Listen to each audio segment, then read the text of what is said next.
વિદ્યાર્થી મિત્રો, આપણે ભૌમિતિમાં અલગ અલગ આકાર વિશે ભણીએ છીએ. જેમ કે આપણે ચોરસ, લંબચોરસ, એની પરિમિતિ, ક્ષેત્રફળ વગેરે માપતા શીખ્યા. એવી જ રીતે હવે એક બીજો આકાર વર્તુળ. જેમ કે આપણે વ્યવહારમાં ઘણા તમે વર્તુળાકાર જુઓ છો. આ જે છે બંગડીની જેમ જે હોય છે તો એ વર્તુળાકાર છે. એવી જ રીતે આપણી પાસે અહીંયા પણ બે અલગ અલગ નાના મોટા વર્તુળ છે. તો આપણે જે પરિકર હોય છે આમાં તમે કોઈ પણ પેન કે પેન્સિલ લગાવી અને આને તમે વર્તુળનું કેન્દ્ર બનાવી ચોક્કસ માપની ત્રિજ્યા રાખી પછી તમે આ રીતે કરો એટલે તમે વર્તુળ તૈયાર કરતા શીખ્યા છો. એવી રીતે અહીં આપણે આ જે બંને વર્તુળ છે એ બહુ ચોક્કસ માપની ત્રિજ્યા લઈને તૈયાર કરેલા છે. કારણ કે આની મદદથી આપણે આ બંને જે દરેક વર્તુળ હોય છે એના આ જે વ્યાસ અને અહીંથી આપણે આમ કરી અને જે ચોક્કસ પૂરે અહીં સુધીનું માપ લાવીએ એને આપણે એનો પરિઘ કહીએ છીએ. એ બંને વચ્ચે એક ચોક્કસ સંબંધ છે અને એના કારણે ગણિતમાં પાઈ નામની સંખ્યા આપણને રામાનુજને એનો ખ્યાલ આપ્યો કે પાઈ જે છે એ એક ચોક્કસ સંખ્યા છે અને એની ચોક્કસ જ કિંમત ગમે એવું વર્તુળ હોય એની સાથે મળશે. તો આપણે જોઈએ કે એ શું સંબંધ છે. અહીં આપણે જો આ જે વર્તુળ લીધું છે એમાં તમે જોઈશો કે 7 ઇંચ આનો જે વ્યાસ છે એનું માપ 7 ઇંચ રાખેલું છે. હવે આપણે અહીંયા કોઈ પણ એક બિંદુએથી એનો પરિઘ માપીએ. એ પણ એક સીધી લંબાઈ હોવાથી એ આપણને એ જ એકમમાં એટલે કે અહીંયા ઇંચમાં માપ્યું છે તો આપણને ઇંચમાં જ મળશે. અહીંથી લઈએ છીએ આ રીતે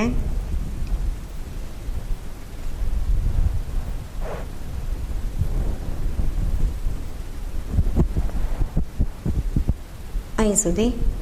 તો અહીંયા આપણે જોઈએ તો તમે જોઈ શકશો કે 22 ઇંચ મળે છે. એટલે કે આપણને અહીંયા એવું મળ્યું કે જે વર્તુળ હતું એનો પહેલાં આપણે પરિઘ લઈએ તો આપણે એનું માપ લખીએ તો 22 ઇંચ મળ્યું. છેદમાં આપણે એનો વ્યાસ લઈએ તો તમે જોયું મુજબ અહીંયા 7 હતું એટલે કે આપણે 7 ઇંચ. હંમેશા તમારે આ બંને એક જ સમાન એકમમાં લેવા જોઈએ જેથી એકમ પણ દૂર થયો કહેવાય. કારણ કે પાઈ છે એ એકમ રહિત સંખ્યા છે એટલે કે અચળ છે. જે એકમ રહિત હોય એને અચળ કહેવાય. એટલે હંમેશા દરેક વર્તુળનો પાઈની કિંમત એ આપણને એનો પરિઘ અને વ્યાસનો ગુણોત્તર એ હંમેશા આપણને એની પાઈની કિંમત જ આપે. વધારે ખાતરી કરીએ આપણી પાસે આ બીજું એક વર્તુળ છે. આમાં આપણે અહીં સેમીના એકમમાં લીધું છે. તો તમે અહીં જોઈ શકશો કે આ જે હું પરિઘ છે આ વ્યાસ છે એનું જો માપ અહીંયા તમને 14 સેમી દેખાય છે. હવે આપણે આ બિંદુથી હું એનો પરિઘ માપું અને ફરી અહીંયા સુધી જ આવીશ અને આપણે જોઈએ કે એ માપ આપણને કેટલું મળે છે.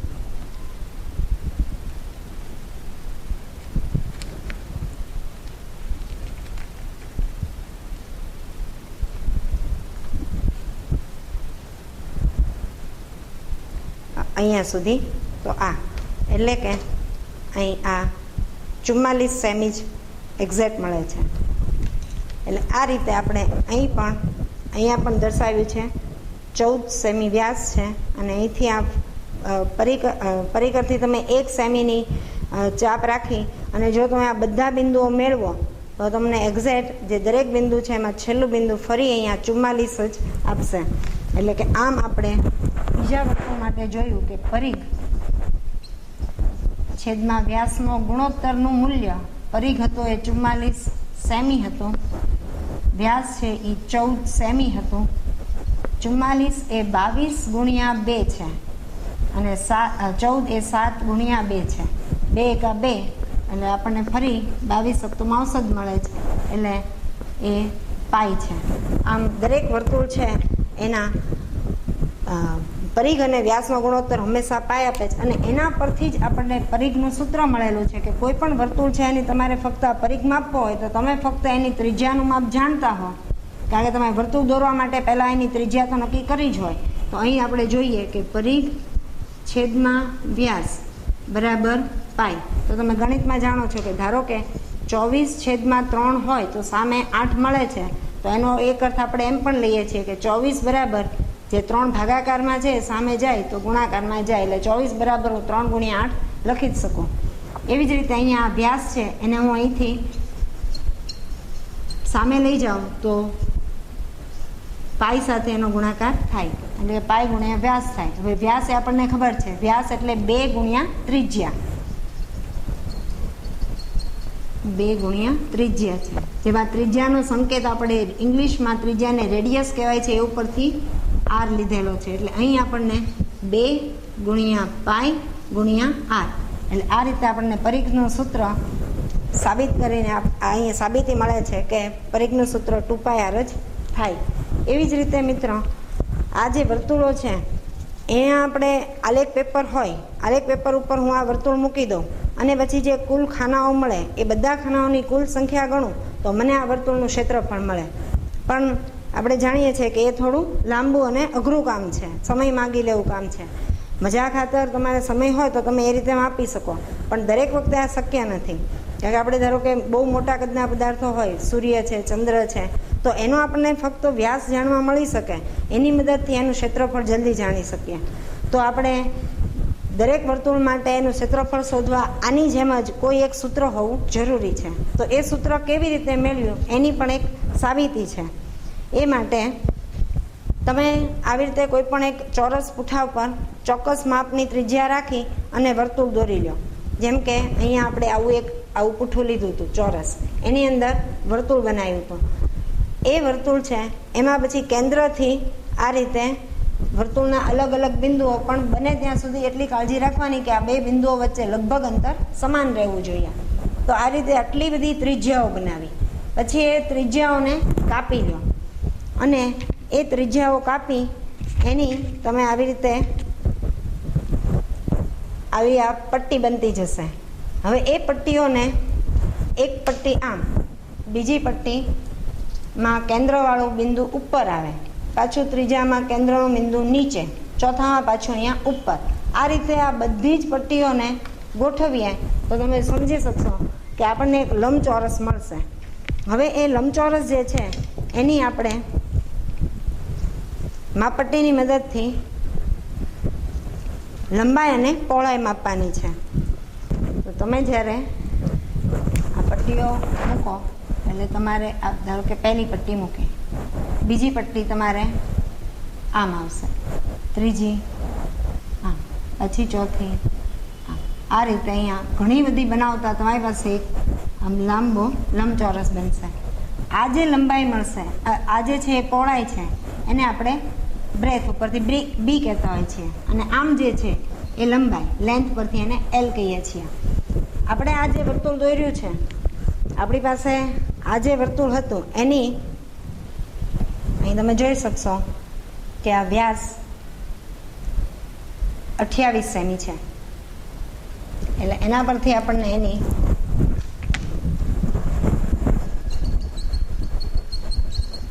સેમી માટે ત્રિજ્યા જે છે એ 14 સેમી થયું.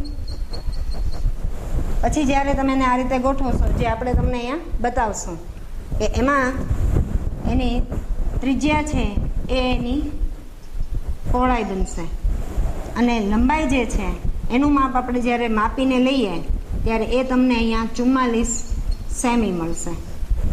હવે આને આપણે મેળવીએ કે આપણી પાસે લંબચોરસનું ક્ષેત્રફળનું સૂત્ર અગાઉ તમે ભણી ગયા એ મુજબ લંબાઈ ગુણ્યા પહોળાઈ.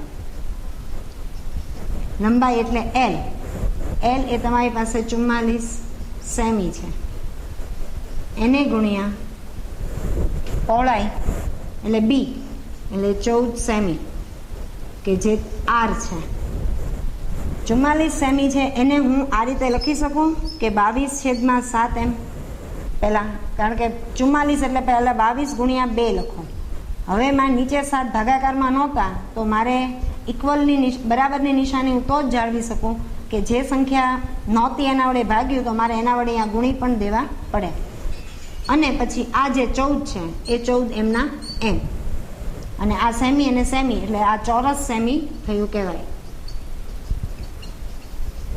એના પરથી હવે આપણને એમ આગળ હમણાં જાણ્યું એમ 22 સપ્તમાંશની જગ્યાએ હું પાઈ લખી શકું, 7 દુ 14 લખી શકું. 14 એ આપણી ત્રિજ્યા છે એટલે હું 14ની જગ્યાએ આર, અને આ પણ બીજી વાર 14 એટલે આર. તો અહીં આપણને પાઈ આરનો વર્ગ એટલે પાઈ ગુણ્યા આર ગુણ્યા આર, અને એકમ ચોરસ સેમી. એટલે અહીં આપણને લંબચોરસનું ક્ષેત્રફળ બરાબર આ જે મળ્યું એ આ વર્તુળને આપણે ગોઠવતા લંબચોરસ બન્યો હતો, એટલે એ લંબચોરસનું ક્ષેત્રફળ બરાબર વર્તુળનું ક્ષેત્રફળ છે. તો આ રીતે આપણે લંબચોરસના ક્ષેત્રફળ ઉપરથી વર્તુળનું ક્ષેત્રફળનું સૂત્ર મેળવેલું છે. મિત્રો, વ્યવહારમાં કેટલાક બગીચા છે કે ક્રિકેટનું મેદાન જે હોય છે તો એ બધા વર્તુળાકાર હોય છે. એમાં કેટલીક ગોઠવણ વગેરેના અમુક લેખે જે ખર્ચને થતા હોય છે એમાં આપણે આ પરિઘ અને ક્ષેત્રફળની ગણતરી કરવી પડે. તો એ જોઈએ. ધારો કે કોઈ એક વર્તુળાકાર ક્રિકેટનું મેદાન છે અને એની ત્રિજ્યા 70 મીટર છે. આ જે વર્તુળાકાર બગીચો છે, મેદાન છે, એમાં તમારે દોરડું બાઉન્ડ્રી પર તો આપણે જોતા હોઈએ છીએ કે બાઉન્ડ્રી ઉપર દોરડું મૂકેલું હોય છે અથવા બીજી કેટલીક વસ્તુઓ લગાવેલી હોય છે. તો એમાં એ દોરડાનો લગાવવાનો ખર્ચ કારીગર જે હોતા હોય છે એ લોકો 1 મીટર દીઠ કે ભાઈ આટલા રૂપિયા 1 મીટર દીઠ, એટલે એ ધારો કે 20 રૂપિયા હોય છે. તો આપણે આ જે મેદાન છે એમાં આપણે કેટલો ખર્ચ થશે એ જો શોધવું હોય તો પહેલાં તમને પરિઘની ગણતરી કરવી જ પડશે. તો પરિઘનું સૂત્ર 2 પાઈ આર, આર એટલે કે ત્રિજ્યા, 2 ગુણ્યા 22 સપ્તમાંશ ગુણ્યા 70 મીટર, 7 દાણ 70 એટલે અહીંયા 2 ગુણ્યા 22 ગુણ્યા 10 મળશે, એટલે 440 મીટર થયું. હવે 1 મીટરના 20 રૂપિયા. તો આપણે અહીંયા જેમ જાણીએ છીએ મુજબ કે 1 મીટર ગુણ્યા આપણે 440 મીટર માટે જરૂર છે, તો ખર્ચને પણ 20 ગુણ્યા 440 વડે ગુણાકાર કરવો પડે, એટલા કુલ રૂપિયા થાય. અને 44 દુ 88 અને બંને શૂન્ય પાછળ લાગી જાય, એટલે કુલ ખર્ચ આટલા રૂપિયા, દોરડા માટેનો ખર્ચ આટલા રૂપિયા થાય. હવે ધારો કે આ જે મેદાન છે વર્તુળાકાર, એમાં અંદર વચ્ચે માટી પથરાવાની છે, તો એના માટે શરૂઆતમાં તમારે પહેલાં ક્ષેત્રફળ શોધવું જ પડે. તો ક્ષેત્રફળનું સૂત્ર પાઈ આર વર્ગ મૂકી એમાં તમે જરૂરી આપણે કિંમતો મૂકી દઈએ. 22 સપ્તમાંશ ગુણ્યા 70 મીટરનો વર્ગ એટલે કે 70 ગુણ્યા 70 2 વાર, તો 22/7. એક વખતમાં 70માં 7 ગુણ્યા 10, બીજા 70 એમને એમ રહેવા દઈએ, અને મીટરનો વર્ગ એટલે વર્ગ મીટર અથવા ચોરસ મીટર. 7/7 1 થઈ જશે, એટલે 22 ગુણ્યા 7 154, અને 2 શૂન્ય પાછળ લાગી જશે. આટલા ચોરસ મીટર ક્ષેત્રફળ મળ્યું કહેવાય. હવે ધારો કે એમાં પણ આ જ રીતે કે માટીનો ખર્ચ આપણને 1 ચોરસ મીટર દીઠ એ લોકો જણાવતા હોય છે કે 1 ચોરસ મીટરના 150 રૂપિયા થશે.